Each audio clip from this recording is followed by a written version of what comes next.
خالق کائنات فرمائیں گے اس کی نیکیاں تقسیم کر دو حتیٰ کہ اس کے گناہ رہ جائیں گے، ایک بھی نیکی باقی نہیں بچے گی۔ پیغمبر کائنات کی چھٹی حدیث، اللہ کے پاک پیغمبر فرماتے ہیں ان عائشہ رضی اللہ تعالی عنہا ان رجلا قعد بین ید النبی صلی اللہ علیہ وسلم، ایک بندہ اللہ کے پیغمبر کے سامنے بیٹھا، کہ اللہ کے رسول کے سامنے بیٹھ گیا، آ کے سوال کرتا ہے ان لی مملوکین، اللہ کے رسول میرے پاس غلام ہے، میرے پاس خادم ہے۔ حدیث سننے والی ہے، آج جن لوگوں کے پاس چھوٹے چھوٹے بچے ملازمت کرنے والے، شاگردی اختیار کرنے والے، اور ان کو بے تحاشا مارتے ہیں، ان پہ ظلم کرتے ہیں، یا کسی کے پاس اس کی دکان پہ ملازمت کرنے والے، یا دوست کے ساتھ معاہدہ کرنے والے، کسی کے ساتھ لین دین کر کے زیادتیاں کرنے والے، اللہ کے رسول کی حدیث کو اپنے دل دماغ کی تختیوں پہ لکھ کے لے جائیے۔ صحابی بیان کرتے ہیں ان لی مملوکین، اللہ کے رسول میرے پاس کچھ غلام ہیں، حالانکہ نوکر، ملازم، ڈرائیور، صفائی کرنے والا، آفس بوائے، ویٹر، تمہارے گھر میں ملازمت کرنے والا، دفتر میں ملازمت کرنے والا، یہ غلام نہیں ہوتا۔ غلام تو انسان کی جائیداد ہوتی ہے، غلام تو انسان کے قبضے میں ہوتا ہے، غلام پہ اختیار ہوتا ہے، غلام انسان کا مال ہوتا ہے۔ یہ غلام نہیں، ان پہ ظلم کرنا اور بڑا گناہ ہے۔ اللہ اکبر۔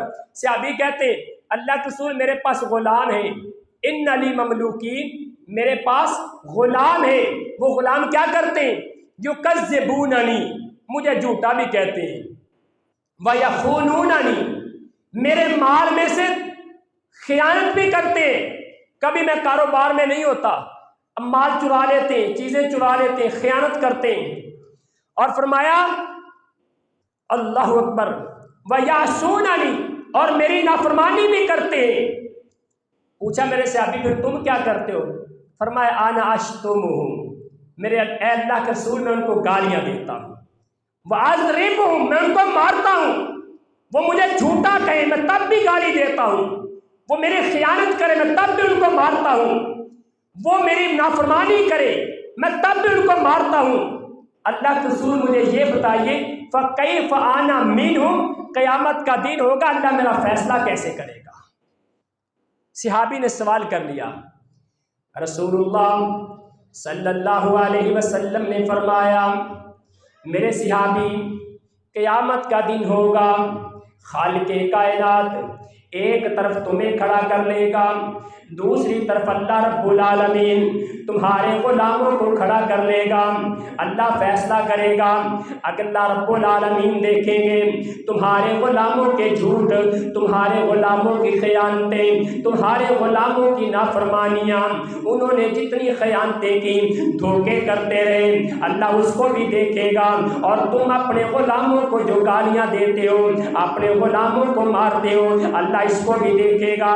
اگر تمہارا مارنا، تمہاری گالیاں دینا ان کی خیانت سے زیادہ ہوگا، پھر اللہ تمہیں سزا دے گا۔ اگر تمہاری گالیاں، اگر تمہاری خیانتیں اس سے کم ہوں گی، پھر تمہیں اس کا فضل مل جائے گا۔ لیکن اگر برابر ہو گیا، اگر برابر ہو گیا، جتنی انہوں نے خیانت کی اتنی تو آپ نے گالیاں دے لی، جتنی انہوں نے تکذیب کی اتنا آپ نے ان کو مار لیا۔ اگر برابر ہو گیا، لا علیک ولا لک، نہ تیرا گناہ ہوگا نہ تجھے کچھ ملے گا۔ اللہ صحابی ڈر گیا، پریشان ہو گیا، کہیں قیامت کا دن ایسا نہ آ جائے میرے غلاموں نے خیانتیں کی، میں ان کو زیادہ مار بیٹھا، میرے غلاموں نے جھوٹا کہا، میں زیادہ ظلم کر بیٹھا، میرے غلاموں نے میری نافرمانیاں کی، میں ان کو گالیاں دیتا رہا، کہیں میری گالیاں ان کی نافرمانی سے زیادہ نہ ہو جائے۔ اگر قیامت والے دن اللہ کی بارگاہ میں مجھے اس کا حساب دینا پڑ گیا، میں کہاں جاؤں گا، میرا کیا حشر ہوگا؟ صحابی وہیں بیٹھے بیٹھے اللہ کے پیغمبر سے کہتے وانا اشہدکم باللہ، اللہ کے پیغمبر میں آپ کو گواہ بنا کے کہتا ہوں فَكُلُّ مَحْرَارًا لِلَّهِ، میں نے سب کو اللہ کے لیے آزاد کر دیا ہے، سب کو میں نے آزاد کر دیا۔ صحابی ڈر گئے، پریشان ہو گئے، کہیں قیامت کا دن ایسا نہ آ جائے کہ مجھے ان کے بدلے میں حساب دینا پڑ جائے۔ پیغمبر کائنات کی 7ویں حدیث پہ غور کیجئے، اللہ کے رسول پر اللہ تعالیٰ فرماتے ہیں یا عبادی انی حرمت الظلم علی نفسی، اے میرے بندو میں نے اپنے آپ پر ظلم کو حرام کر دیا ہے، فلا تظالموا انفسکم، آپس میں ظلم نہ کیا کرو۔ قربان جائیں رب کائنات کا انداز کتنا پیارا، اللہ ظلم کرے کوئی پوچھنے والا نہیں، اللہ ظلم کرے رب سے کوئی حساب لینے والا نہیں، اللہ ظلم کرے کوئی بدلہ لینے والا نہیں، اللہ کے پاس طاقت موجود، رب کے پاس قوت موجود، اللہ کے پاس اختیارات موجود، رب کائنات کے پاس اقتدار موجود، اللہ کے پاس طاقت موجود۔ اللہ کسی پہ ظلم کرے اس کو کوئی نہیں پوچھ سکتا، لا یسأل عما یفعل، اللہ سے کوئی سوال نہیں کر سکتا، اللہ سے کوئی نہیں پوچھ سکتا۔ ان اللہ علی کل شیء قدیر، اللہ ہر چیز پر قادر ہے، لیکن اللہ رب العالمین فرماتے ہیں انی حرمت الظلم علی نفسی، لوگوں میں نے اپنے آپ پر ظلم کو حرام کر دیا، تم بھی آپس میں ایک دوسرے پر ظلم نہ کرنا۔ پیغمبر کائنات کی 8ویں حدیث من ظلم قید شبر من الارض طوقہ من 7 ارضین، صحیح بخاری مسلم کی روایت ہے، اللہ کے پیغمبر نے فرمایا جس بندے نے ایک بالشت برابر کسی انسان پر ظلم کیا، قیامت کا دن ہوگا اللہ تعالیٰ 7 زمینوں کا توق بنا کے اس بندے کے گلے میں ڈال دے گا۔ ایک بالشت مطابق ظلم کرنے والا، ہم تو پتہ نہیں ایکڑ کے حساب سے ظلم کر جاتے، کئی کے ایکڑ مرلے لوگوں کے دبا لیتے، کروڑوں کی زمین ہڑپ کر جاتے ہیں۔ دور نہ جائیں، ہم تو اپنی سگی بہنوں کی زمین معاف نہیں کرتے، سگی بہنوں پہ ظلم کرتے۔ جائیے دھوکے سے باہر نکلیے، یہ جو معاف کرنے کا تماشا چلا ہوا ہے نا، بہن نے معاف کر چڑی، یقین جانے ظلم ہے بہن پہ۔ اگر معاف کرنا ہی چاہتے ہیں نا، میں ایک طریقہ بتایا کرتا ہوں، اس پہ عمل کر کے دیکھیے۔ اگر معاف کرنے کا بڑا شوق ہے نا تو پہلے بہن دے نان واؤ، جو زمین بہن کی بنتی ہے، جو جائیداد اس کی بنتی ہے، اس کے نام لگواؤ، پھر اس کو قبضہ دو، نام لگوا کے قبضہ دے کے پھر ان کو بہن معاف کر دیں، پتہ لگ گیا تھا کنیاں معاف کر دیا نے۔ ہم نے معاشرہ ایسا بنا دیا، اللہ تعالیٰ ہمیں محفوظ فرمائے۔ پیغمبر کائنات کی 8ویں حدیث، جس بندے نے ایک بالشت برابر ظلم کیا 7 زمینوں کے توق اس کے گلے میں ڈال دیے جائیں گے۔ اور سفیان ثوری رحمۃ اللہ علیہ فرماتے ہیں انک ان تلقی اللہ عز وجل ب70 ذنبا فیما بینک و بینہ اہون علیک من ان تلقى بذنب واحد فیما بینک و بین العباد۔ بڑی کمال کی بات کی سفیان ثوری رحمۃ اللہ علیہ نے، سیر اعلام النبلاء کے اندر امام ذہبی بیان کرتے، سفیان ثوری فرماتے ہیں لوگوں اگر تمہارے سے 70 گناہ ہو جائے، 70 گناہ کر بیٹھو، لیکن یہ 70 گناہ تمہارے رب کا معاملہ ہے، یہ 70 گناہ معاف ہو سکتے ہیں، لیکن بندے کا بندے کے ساتھ معاملہ ہو گیا، ایک گناہ کر بیٹھے اللہ نے معاف نہیں کرنا، ایک زیادتی کر بیٹھے۔ اور عمر بن عبدالعزیز رحمۃ اللہ علیہ فرماتے اس ذات کا قدرت کا علی ظلم الناس، جب تیری طاقت، تیری جوانی، تیری قوت، تیرا اقتدار، تیری بادشاہی جب تجھے یہ ثابت کرے کہ لوگوں پہ ظلم کر، تو پھر دیکھا کر رب تیرے اوپر کتنی طاقت رکھتا ہے۔ اگر تو اپنی طاقت کی بنیاد پہ لوگوں پر ظلم کرتا ہے تو پھر اللہ کی طاقت کو بھی یاد کیا کر کہ رب تیرے بارے میں کتنی طاقت رکھتا ہے، وہ اللہ بھی تجھ سے ظلم کا بدلہ لے گا۔ اور یزید بن حکیم فرماتے مَحِبْتُ أَحَدًا قَطُّ حَيْبَتِي رَجُلًا ظَلَمْتُهُ وَأَنَا أَعْلَمُ أَنَّهُ لَا نَاصِرَهُ إِلَّا اللَّهُ۔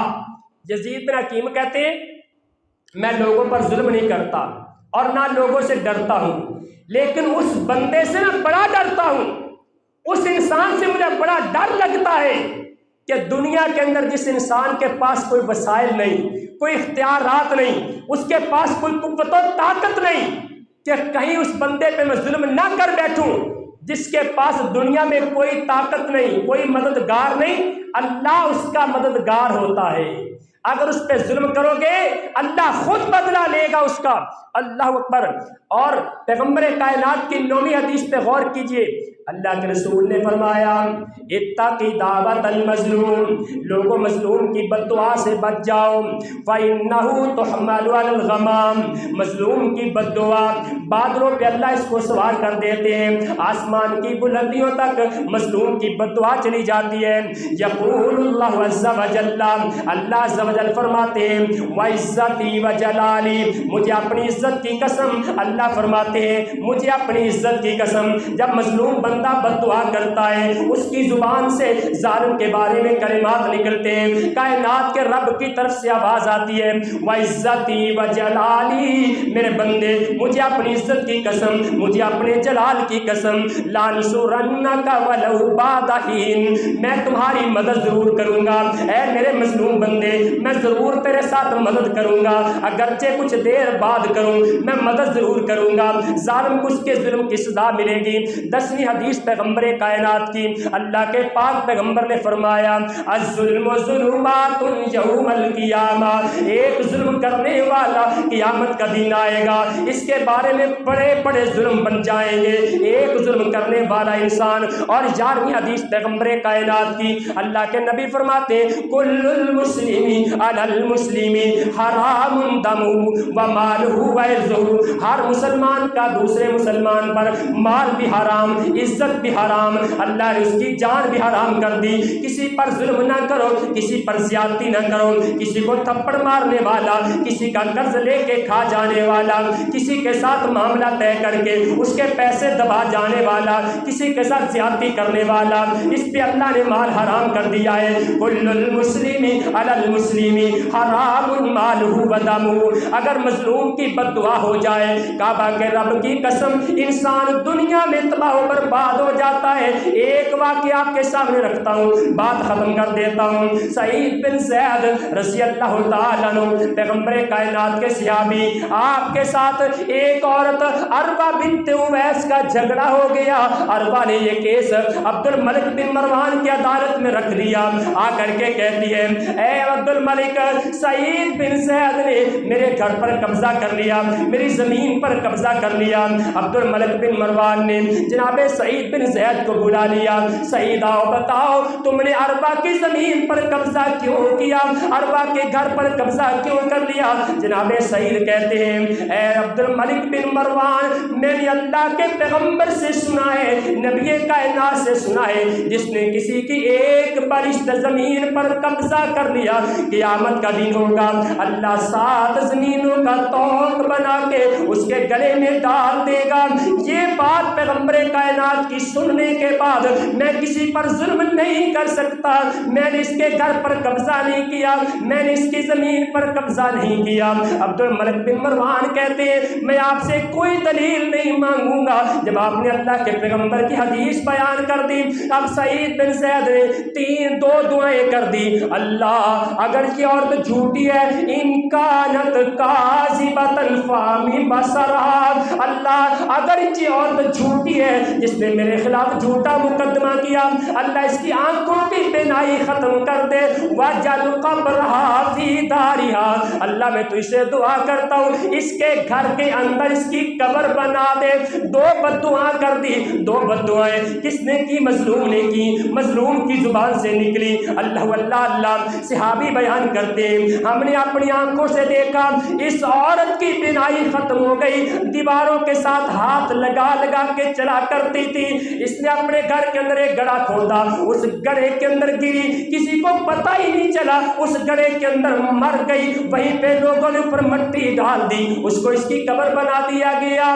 اللہ کے پاک پیغمبر نے اسی لیے فرمایا اتقی دعوت المظلوم، مظلوم کی بد دعا سے بچ جاؤ، فإنہ لیس لہ حجاب بینہ و بین اللہ، لوگوں مظلوم کی بد دعا اور اللہ کے سامنے کوئی پردہ نہیں۔ جب مظلوم کی زبان سے بد دعا نکلتی ہے، کائنات کا خالق و مالک سارے پردے ہٹا کے اللہ مظلوم کی بد دعا کو قبول کر لیتا ہے۔ اللہ اکبر۔ اللہ سے دعا ہے اللہ تعالیٰ ہمیں ظلم سے محفوظ فرمائے، حقوق ادا کرنے کی توفیق عطا فرمائے۔ ظلم انسان اپنی بیوی پہ کرے، اپنے بچوں پہ کرے، اپنی جان پہ کرے، اپنے ہمسائے پہ کرے، اپنے رشتہ دار پہ کرے، اپنے ملازم پہ کرے، اپنے دوست پہ کرے، اپنے کاروبار کے ساتھی پہ کرے، ظلم جس پہ بھی کرے گا ظلم ہی ہوگا اور اس کا حساب اللہ کے سامنے دینا ہوگا۔ اقول قولی ھذا واستغفر اللہ لی و لکم۔